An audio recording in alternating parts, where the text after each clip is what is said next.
Assalamualaikum warahmatullahi wabarakatuh. Bocah-bocah kepiye kabare? Mugi-mugi sehat sedaya nggih.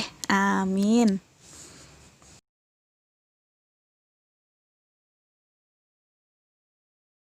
Dina iki sinau babagan guru gatra, guru wilangan lan guru lagu.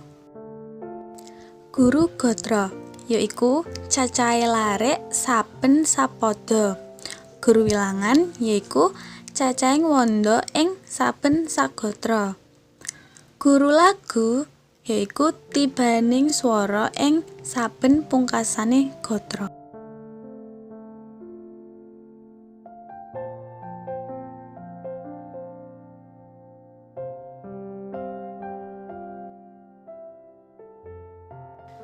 Iki sing diarani sakpada utawa sak bait.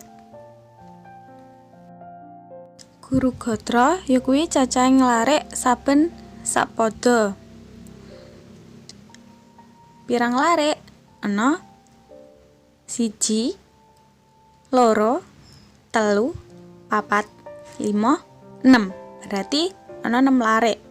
Guru gatrane 6. Niki guru wilangan yakuwi cacahing wanda utawa suku kata ing saben sagatra. Ana dirgahayu, dirgahayu. Berarti ana 8 suku kata.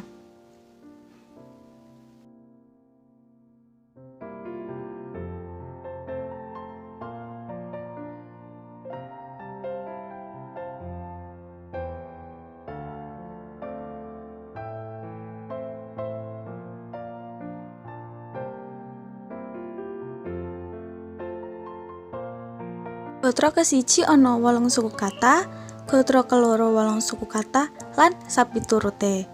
Saniki guru lagu yakuwi tibaning swara ing pungkasaning gatra.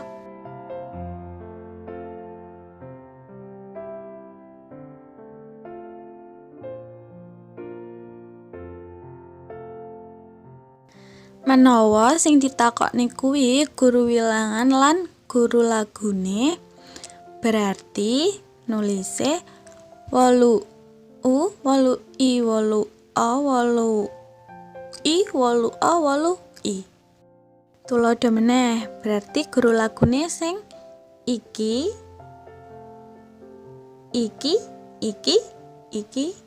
lan iki. Terus guru wilangane kepiye carane goleki? Carane diitung. Jangkep yuswa 50 taun. Jangkep yuswa 50 taun. Berarti ana 8. Burine u berarti 8 u. Terus lanjut. Bangsa mardika mandiri. Ana 8. Burine i dadine 8 i. Alhamdulillah sampun. Mugi-mugi saged bermanfaat nggih. Matur suwun lan wassalamualaikum warahmatullahi wabarakatuh.